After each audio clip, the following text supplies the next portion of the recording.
Welcome to Lincoln. I hope everybody's enjoying their stay so far. I got to Lincoln when I was a small kid, and I'm going to stay here till they kick me out, which is probably going to be soon.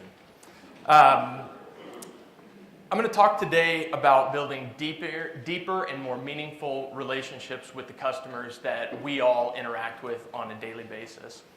Spoiler alert, when we build emotional connections with those consumers, we're able to forge very deep and meaningful connections with them. Those deep and meaningful connections can ultimately drive preference and loyalty to our products, our services, and the brands that we work with. Little disclaimer, I am a marketing guy, so everything that we talk about today or that I talk about today is going to be through that lens, but all of the principles will apply to everybody in this room, regardless of what your role is. So if you're a program manager, if you work on the product side, certainly if you're in communications and outreach, the principles all still apply to what we do every day. Brief background about Swanson Russell, who we are and what we do. We were established in 1962, which is ancient by agency standards. One of our founders, Gus Swanson, was an avid outdoorsman. He was a sport fisherman, fly fishing instructor. And his enthusiasm for the outdoors was very foundational in who the agency was and today who we are. His fingerprints are easily seen around the office today. Today we have about 145 employees.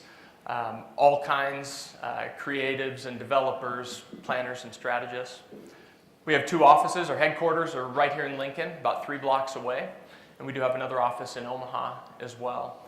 We have a few employees who are spread out throughout the country, kind of in one-off locations, but most of our employees are right here in Lincoln. We are not generalists, though. Early on in the formation of the agency, we decided we were going to focus on a few key areas to really grow the business. We were going to embed ourselves in those industries and work very closely with them. And outdoor recreation was the first area of focus that we have and one that's still very important to us. We devote a lot of energy into getting to know the industries, getting to know the companies, and of course getting to know the consumers. We've worked with some of the biggest and best brands in the outdoor space. And we value long-term relationships. I've worked with the Nebraska Game Parks Commission for about 10 years. Minn Kota Trolling Motors and Loopholed Optics have been clients of ours for about 20 years. I think that's a testament to the successes that we've shared with them and the relationships that we've forged with those companies and with the consumers. We are a full-service agency.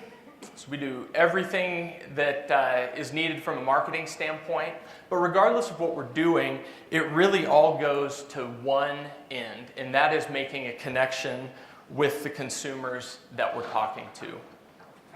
We don't help our clients sell products, we help them create connections with consumers, lasting and meaningful connections between the brands and the people who are living those brands every day. Because our consumers do not want to buy our products and services. They want to connect with us on an idea, on a belief, on a value. And when we create that connection, of course, the sales come. That's the result that we get out of doing everything else correctly. Once we forge that connection, it's very powerful and can create a lot of success for the brands that we work with. Beyond that, those connections can move simple customers to become loyalists for us and move loyalists to become actually advocates on our behalf. And there's a tremendous amount of value in getting other people on board with the message that we're trying to communicate. So that's my first key takeaway for everybody today is don't focus on selling. Don't focus on selling your products. Don't focus on selling your programs. Focus on connecting with those consumers and connecting over an idea or a value that they have that we can really hone in on and create one of those lasting, strong relationships. I do want to break this down a little bit more. So on the left, we have the brand or the product that we're talking about. We tend to know that pretty well. We know what we want to say. We tend not to look at that very well through the eyes of the consumer. We tend to look at it about feature sets and price points and things like that, which really are pretty irrelevant to the consumers, but at least we know it. On the right then is our audience, their needs, their values, their aspirations.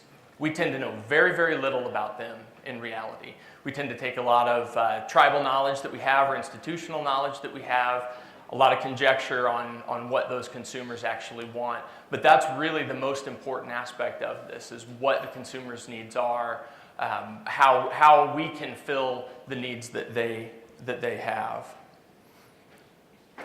Their needs, again, tend not to be driven by feature sets and price points, the things that we tend to look at. They tend to be driven by what they want to be in the world, how they want to be seen or see themselves. So how we connect is at the bottom, that connection point, when we can merge the audience need with what we have to offer, then we get onto something. That needs to be a very insight-driven thing that we are connecting on in those cases. We need to connect on something that's true and believable to those consumers, that is relevant to their needs, and that is unique in how we can offer them a solution to whatever their need might be. But it's driven by insights. It's always driven by insights about the consumer.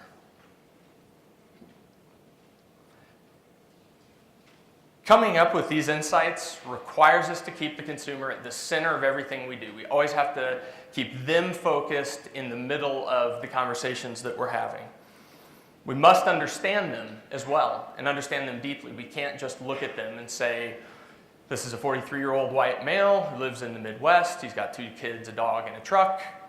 Let's talk to him. That doesn't work anymore. We really have to get to the heart of what their attitudes are, what their values are, what their belief systems are. And ultimately, that informs what those needs are that we can help solve. When we try to connect on simple demographics, on very shallow things, we create a shallow connection. And while that can serve to drive transactions from time to time, when we're able to connect on those deeper elements, we're really able to drive loyalty and brand preference, and ultimately multiple transactions over the lifetime of that relationship. When we connect on things like attitudes, values, beliefs, motivations, those connections are rare. Rare connections are powerful, and those powerful connections allow us to drive much, much deeper into the relationships that we have with those consumers. But it's also really hard to do because we don't know a lot about the consumers typically. We never have enough information about them. And we only can get that information by listening to them. We can ask them questions and listen to those answers. One of the great things about the audiences that we're talking about is they're enthusiasts. They're enthusiastic about the activities. They'll tell you what they think. We have to ask those questions and listen to them. They may not succinctly tell us what they need, but the answers are there. The only way we get to that is by asking them questions and listening to those answers. My second big takeaway for you guys is emotional connections drive loyalty and preference. Connect on those things: values, beliefs, attitudes, motivations. I'm going to run through a few examples of how we've done this in the past. These are all examples of clients we've worked with recently, but they highlight really cleanly how we're able to connect on an attitude or belief, or how a consumer sees themselves in the world, how their perceptions of themselves are reflected there. All of these are videos because videos are fun to watch, and I will say that the audiences that we are showing here tend to be more on the avid side. So they're going to be more enthusiastic hunters and anglers, shooters. But the principles, again, absolutely apply to all audience segments of connecting on those more emotional components. So pay attention to how we connect as we get into these, not just to what we're saying or who we're talking to. First example is Gerber Knives and Tools. They're a leading knife and tool manufacturer. They recently introduced a line of fishing tools. Gerber's been known as a hunting brand for a long time. They were in fishing, kind of got out of fishing. This was their reintroduction into fishing. We needed to really throw a stake in the ground that Gerber's back in fishing, and that these were real tools that people could use in the field. Gerber prides themselves on creating problem-solving equipment, things that real people are going to use for real work. As we dug into the audience on this, we saw the ability to connect with what we were calling the adventure angler. These are the anglers who want to go farther, stay longer, work harder for the catch that they have. And as we started looking at those audience members, we really understood that to them, the journey was every bit as important as the catch. So the insight that we ended up developing out of this was the journey is as important as the catch, and gear that can be a partner on that journey is welcome, but it better pull its weight and contribute to that experience. This was not the lawn chair and bobber crowd. This was a much more aggressive kind of angler. And so we developed what we called the Fish Beyond campaign. That was kind of our campaign line that we took this to market with. This video really set the tone for that campaign and established that connection with the audience in a way that was received very, very well. Audio?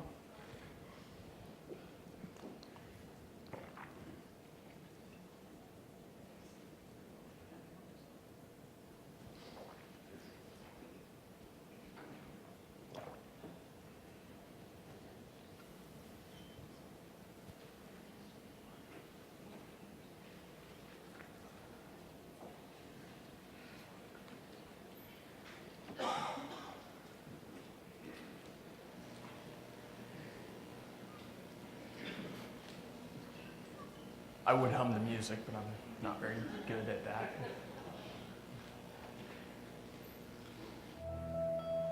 So we showed product in there, we talked about brand in there, but really the point of that is we wanted to connect with the audience over that experience, that attitude. We wanted people to watch that and go, hell yeah, I want to go do that.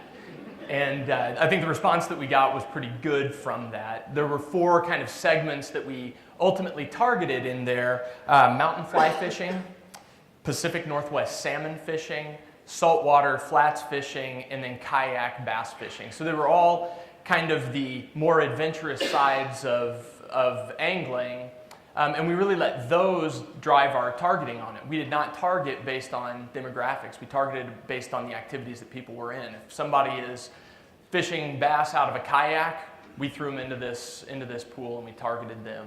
The campaign's still pretty early in its run. It just kind of went live earlier this spring, but preliminary results have been great. Gerber's having a really hard time maintaining stock of product, which is always a good problem to have, and just the response has been very, very good from that. I want to talk about a shooting example as well. Sig Sauer is a firearms manufacturer. They make pretty high-end firearms. They have a pretty rich history as well working with military and law enforcement globally, really. They were releasing an improved handgun to one of their previous models. And that model, the P226, if anybody's a gun person in here, really grew to fame because it was used by Naval Special Warfare, the SEALs. They went and improved the product based on actual modifications that they found out that SEALs were using in the field. So they went to the SEALs and said, hey, what are you guys doing to these guns? And they worked that into their manufacturing process and released this upgraded 226 called the Legion series. So the audience was shooters, but this is a pretty high-priced gun. It's like $1,200 pistol, $1,500 pistol. So we knew it wasn't going to really be for everybody, that there had to be an understanding of what these modifications were and what the legacy of this pistol was. And so again, as we kind of dug into the audience information, we found that a certain segment of the shooters did understand that. They got what this pistol meant and what these modifications meant, but they were also very exclusive in their own feelings about the gun. So they recognize this isn't a gun that's going to be for everybody, but it's for guys like me who really know what we're doing. And so we really keyed in on that, exclusivity and the discerning aspect of those shooters. And the insight here that we used was only a small and exclusive group of the best shooters understand and appreciate how much the fine details matter. They're the discerning few bound together by a warrior spirit. Most of the audience that we were talking to here had no previous military experience and certainly no special operations experience, but they connected with that idea and they understood if it's good enough for those guys, it's for sure going to be good enough for me, and I understand how good this product is based on what those guys have done. So that really became the backbone of how we wanted to look at this. Everything about the launch of this product harkened back to that military legacy that SIG has, especially with this product, from the Legion name to the icon for the product itself. It all went back to that. So this is a good example of how we can stay pretty product focused but still connect on some of those details, how those things can coexist. This is not just a gun. It is independence, balanced with responsibility. It is passion, forged by preparation. It is machine engineered to art form. It is the point where repetition becomes reflex, where excellence becomes expectation. It is the reason you analyze your every action, your reward for scrutinizing every last detail. It is built for the discerning few who lay claim to the same warrior spirit that inspired it. It is the Legion series by Sig Sauer. So you'll notice with that, right out of the gates, we talk about exclusivity in there, that this was not a gun for everybody. That played very well into the kind of mindset that this audience had about seeing themselves as kind of a rarefied group of shooters. And this was a product that spoke to them on that. It resonated quite a bit there. It was adopted very well. Part of what this program included is when you bought a Legion Series product, it opened the door for you to get some other exclusive offers, holsters and cases and things like that. The only way you could get this stuff was by buying into the product. And we saw that all those extras that you were able to get, knives and patches and things like that, became a badge of honor for these guys, where they would throw that Legion stuff on just to kind of announce to everybody how great they were in the shooting world. The third and final example is Loopholed Optics. They are a leading brand in shooting optics, obviously. Scopes, binoculars, spotters. They recently went through a brand initiative in response to some competitive threats that were coming out in the market. Loopholed's an American brand, American made, and they're very proud of that. They're also a driver of innovation in the industry. They sell to some very influential audiences, shooters who we kind of call the tip of the spear shooters. So these are Western big game hunters, dangerous game hunters, competitive shooters, and elite military forces, snipers basically. So those group have a tremendous influence and kind of halo effect around other shooters in the industry. And so by targeting them, we're able to kind of capture the attention of some of the shooters underneath them who maybe don't play directly into that audience set, but are certainly influenced by that. As we talked to this set of audience, we felt that American made, the idea of American made is just kind of a dud. People care that products are made in America, but it's just kind of a, yeah, okay, what else is there? So as we looked into the values of the audience, we found that the character of Loopholed and the idea of the American spirit was really pervasive in both the company and in the audience. Innovation, independence, resilience, toughness, those kinds of qualities embodied Loopholed and the products that they were putting out, but it also coincided very well with how the audience saw themselves and traits they saw in themselves and with what they were doing. The audience sees Western big game hunting and military service as being a uniquely American experience. And so we were able to kind of marry those two things up with our insight here, where a product made matters, but not as much as the values and qualities that embody the American experience. So with this, we then developed the American to the Core campaign, which was a big brand initiative for them to re-engage their base and energize people who were shooting their optics and kind of shore all of that up in the face of this competitive situation that they were in.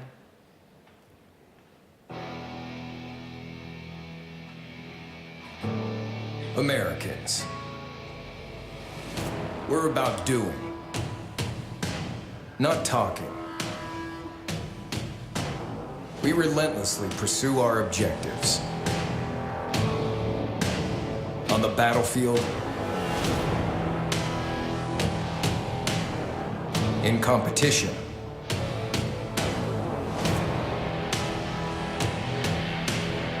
on the hunt. When things go south, we adapt. We improvise. The one thing we'll never do is quit. Because on the other side of misery, something amazing is waiting. So if you refuse to be outworked, if you won't be outdone, if you believe you make your own luck, and that you pay for victory in sweat,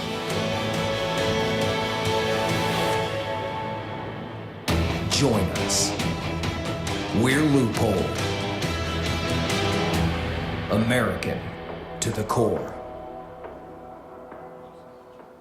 So that video really launched off an entire brand campaign that was pervasive through all the touch points that Loopholed has with their customers at trade shows, certainly in marketing campaigns, social media, all of that. And it was a great way to put a spin on American made, which we really looked at as a feature, and tie that back to a value or belief that their audience had that was able to inspire them at a much deeper level.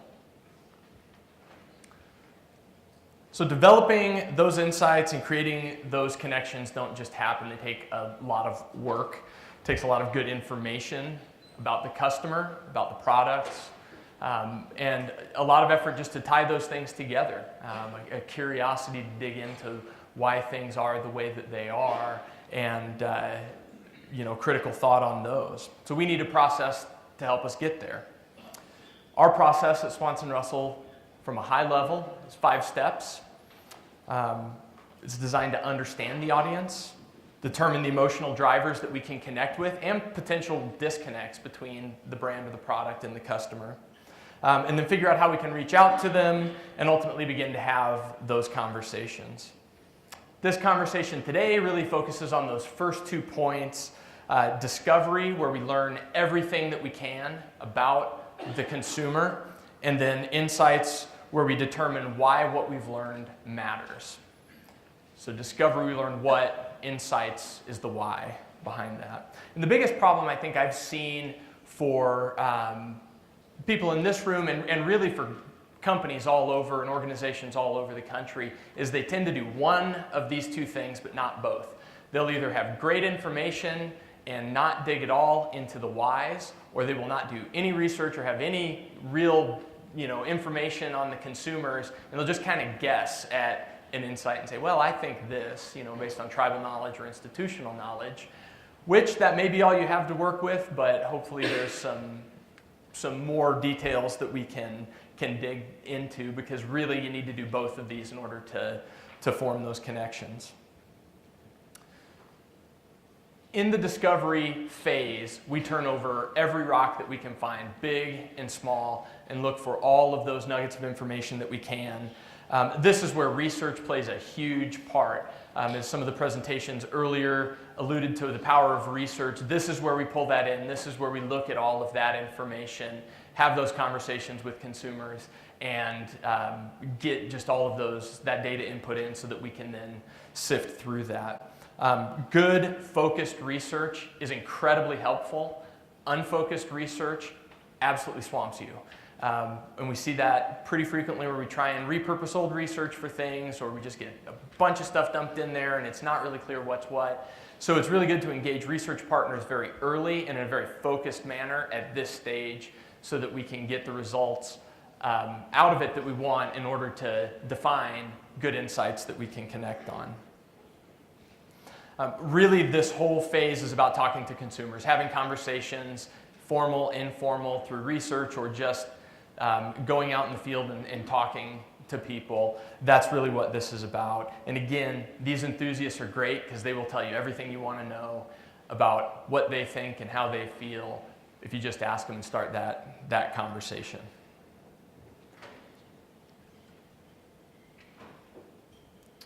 I'm with a slight technical problem.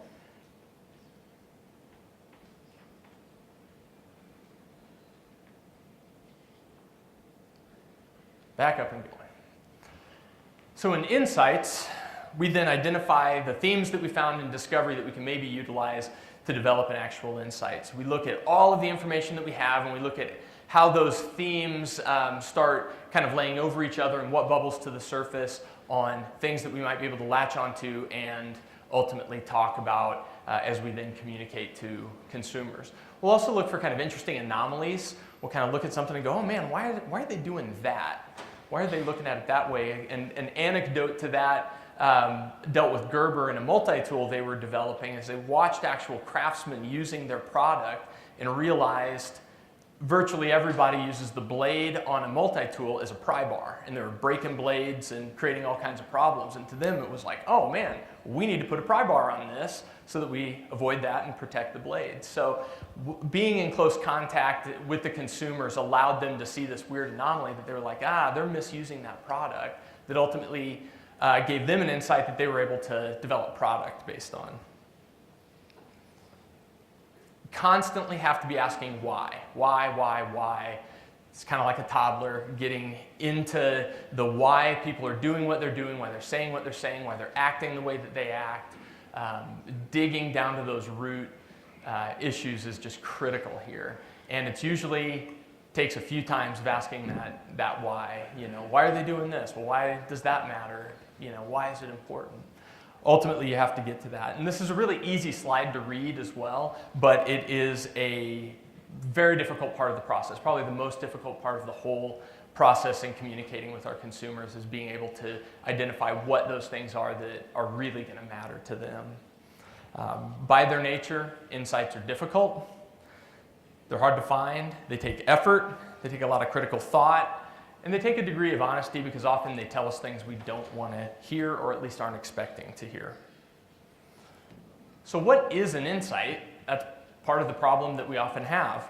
How do we know when we found one? Well, sometimes it's easier to understand what an insight isn't. It's not going to be easy or obvious, and it's not going to be a fact or an observation. That is one of the mistakes people often make is they see something and they go, there's my insight. No, that's not how it is. The insight needs to be something that is previously unknown or unrecognized, and information that we didn't know or didn't know was useful. It should be an emotionally rooted idea that digs deeper into an audience, again, their beliefs, their values, their motivations. And it needs to tell us why they're doing what they do. Why? Why? That layer underneath the obvious is critical. When embraced, we also need to be able to use it to forge a deeper connection, something that we can use to move our audience to action. There will be things that come up that we actually can't do anything with, and we have to set those aside and say, what are the things that we can actually take hold of to generate a different result in the audiences that we're talking to? So that's another big key takeaway for everybody is be clear on what an insight is and what it's not. So in the process, once we have our discovery, once we have our insight, it's time to start planning.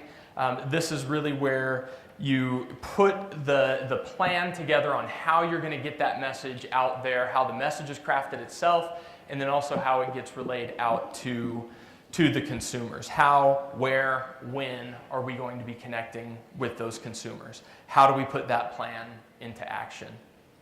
Good information and discovery leads to good insights lead to a good plan, and a good plan that's well executed, which is another critical part, is what ultimately forms those connections and starts building those bonds with the consumers that we're after.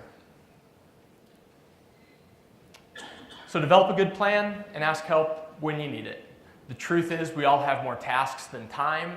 We have more demands on us than we have resources. And so we have to figure out a way that we can still do this and fit this in. It can be daunting, and I've just told you it's really hard to do. So you have to have a plan in place to get it done. Industry organizations like this are great places to ask for help. You can ask each other for help. You all are great resources for each other, so talk to one another, ask for help, bounce ideas off of each other. We're all in kind of this together, and none of us can do this alone as far as the R3 mission. We've all got to do it together. So ask each other for help and bring each other in. And also find good partners. Research partners are critical. We've had at Swanson Russell the good fortune to work with Southwick on a number of occasions, and they do great work. And that's a great partnership when we're able to take good research and put great marketing on top of that, and it really ends up being powerful and allows us to create those deep bonds that we're after. But we know we can't do it all on our own, so make sure you're talking to each other and helping each other out. So just to recap on the key takeaways, 1, focus on selling, don't focus on selling. Ignore that first part I said. Don't focus on selling, focus on connecting. That's really what it's about. The sales come, getting participants in comes, focus on making and building those connections with people. Emotional connections can drive loyalty and preference, and that is what we want. Understand what insights are and insights aren't. Be honest about those as you're looking at them, and then develop a good plan and ask for help when you need it. Most of our experience in this room, and even mine, is with people who are already very active and avid in these activities. But again, the principles that we're talking about here really transcend how avid a consumer is. It applies to everything, and we want to get down again to the root values, beliefs, motivations that those audiences have. And I should also make a note about segmentation. It did come up earlier, but the comment earlier was right on the head. We can't look at our consumers like we have hunters that we are trying to attract. There are a million different ways to split the hunting audience up and to look at them. And we have to take all of those different layers, the demographics, the psychographics, the generational aspects of it, layer all of those on top of each other, match it up with the behaviors they're taking, and see where we have opportunity to actually make a difference.